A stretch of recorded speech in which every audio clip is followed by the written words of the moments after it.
Embarrassing lowlights from WNBA All-Star Game has racked up over 2 million views.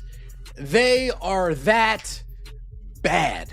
The WNBA All-Star highlights are incredible. Pulling up from near half court and almost hitting the rim. This lob almost turned into the greatest and only two-handed dunk in WNBA history. Crossing up defenders, lobbing the ball off the backboard, if only somebody was there to throw it down. The layup packages were insane. The double pump Heezy Yeet lay will be in highlight reels for years to come. Let's talk about the teamwork. The passing was marvelous. Sharing the ball, almost converting, unbelievable passes. A'ja Wilson is the MVP for a reason. Clearly. How about the dribbling display and shot making? This jumper came oh so close to hitting the rim. This is where Angel Reese shines. She blows past all the defenders down the court, but is met at the rim by A'ja Wilson, blocking the shot without even jumping. Wemby is literally shaking in his boots. Even Reese knew she's about to be on posters with this one. She was so shocked she tripped over her own feet. What an athlete. Just bodying people down low for boards and the putbacks. This was truly a one-of-one event, folks. That's how bad it was. Bloopies all over the place. A true disgrace to basketball. Basketball of all ages, from as young as 5 to the NBA, to the pros, to intramural, to a men's league, to adult league, to senior league. You name it. It was bad news bears. It was bad news bears. 19,783 people showed up. That is not a typo. That is a WNBA All-Star record, the biggest crowd this event has ever pulled in its entire history.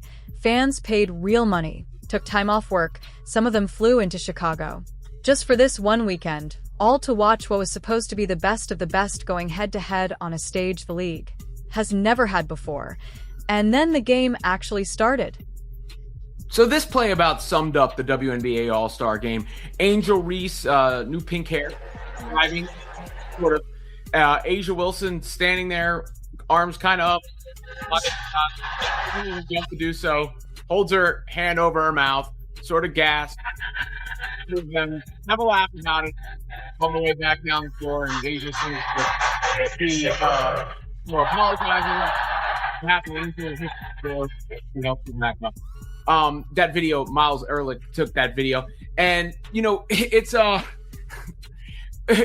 not saying that to take any shots at anybody specifically. It's just the effort in the All-Star Game, and this is not a WNBA exclusive thing. It's become a problem really across all sports, or I don't even know if you say a problem. The WNBA players get no break really when you think about it, so you understand it to a certain extent, but you'd like to see a little bit more, just a bit more.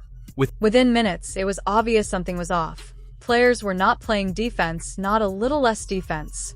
Basically none at all. One fan summed it up on social media in 4 words: no defense, trash AF. And honestly, that is being generous compared to what a lot of people were saying by the third quarter, once it became clear this was not going to turn into a real contest at any point in the night. Now, I watched some of this game, and I have to be honest with you. It is boring. It is just boring. You can tell the players ain't playing for real. You can tell that they really ain't into it. And at this point, for the WNBA to already be kind of struggling with ratings, you would think that they would have made it their mission to go out there and put on for the fans. And unfortunately, we did not get that today. They're not putting on for the fans. Now, I am completely disappointed with all of this. I just got The final was 129-122. Team Spoon over Team Coop, and the game was basically decided by whoever could jack up more threes without anyone bothering to contest them. Out of 225 total shot attempts in that game, 127 of them came from behind the arc. That is not all-star basketball. That is a layup line and a three-point shootout with a scoreboard running in the background, dressed up to look like a real matchup. Really? That's the effort we're getting? That's the effort y'all are going to give the fans that paid nearly $400 for a ticket? That's the embarrassing, piss poor effort y'all are going to give them in an All-Star game. You know, at this game, cancel the All-Star game.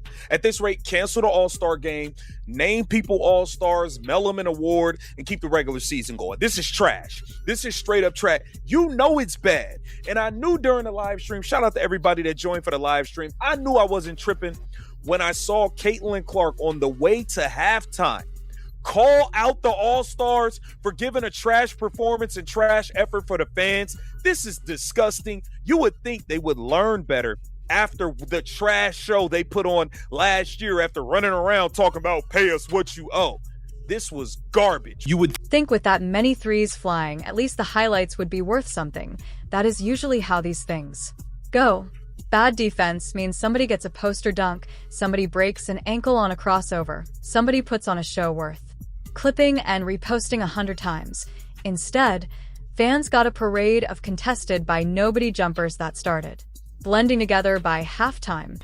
There was no signature moment, no play people were going to be talking about on Monday. Just 3 after 3 after 3 off the same broken defensive coverage over and over. All-Star Game have racked up over 2 million views. They're that bad. The article starts out, "This was a hard watch." A video labeled as highlights from the 2026 WNBA All-Star Game is spreading for all the wrong reasons. The clip focuses on missed shots, turnovers, and awkward sequences instead of elite plays. It has already cleared 2 million views, and that was at 2:00 p.m. So I'm assuming by now we're nearing the 3 million mark if we haven't eclipsed it. The WNBA All-Star Game was humiliating, and inside that is something that stuck with a lot of people, that some of these players are getting paid 6 and 7 figures, and we're playing at a level you would expect from an 8th grade scrimmage. That is a rough thing to say out loud, but when the tape is right there for anyone to watch, frame by frame, it is hard to argue with it. The fact that the person that y'all claim doesn't play any defense at all came out at the WNBA All-Star Game and actually was trying to play defense, and nobody else was. Should tell you all you need to know about the WNBA All-Star Game last night. That was probably one of the most despicable performances I've seen go around. And it's for the simple fact that y'all ain't there yet. Y'all are not good enough to go out there and half-ass, not even half-ass, quarter-ass your way through a game when you have fans that are trying to buy into your league and stay. Like, y'all ain't do shit yet. Y'all like to compare it to the NBA. The NBA does this in their All-Star Game, and they keep trying to make changes to put out a better product. At least they keep trying every year. Like, let's do this, that. But even then, the NBA made it. They have made it. Y'all think y'all made it because y'all got y'all little contract last year. Y'all think that y'all league is fucking financially and just set for fucking life. As quick as you get it, you can lose it. Y'all have been subsidized by the NBA for so long. You will think that y'all would go out there and put out at least a decent product. Nobody said y'all have to play hard, but god damn it, y'all are throwing alley hoops. When y'all ever caught alley hoop before y'all? And it was not just one angry account either point one thread on the WNBA subreddit called the whole thing an uncompetitive mess, pointing out the score balloon to a pace closer to 143 to 127 territory in under 40 minutes of actual game time, with gimmicky 4-point shot attempts sprinkled in just to keep people watching something, anything that resembled stakes. When your own diehard fan base, the people who show up every single season no matter what, starts calling the showcase event boring, that is not a hater problem, that is a product problem, and it is one the league cannot just wave away as noise from outsiders.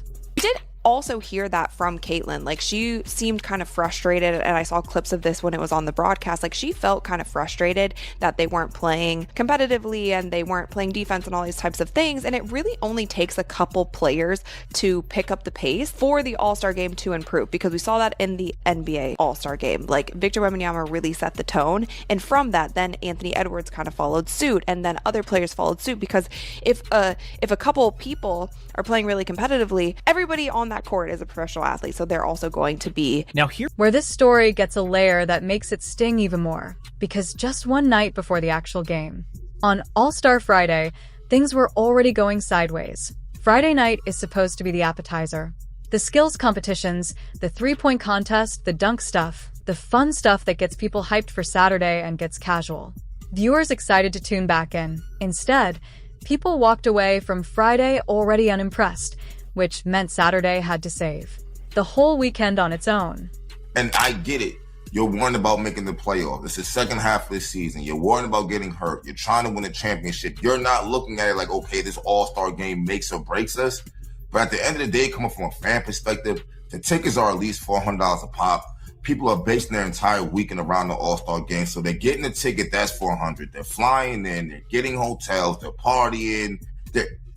You're looking at like a potential anywhere from $1,200 to $2,000 for the weekend. You can at least put on a game. And then not to mention, you got so many people paying attention to this weekend.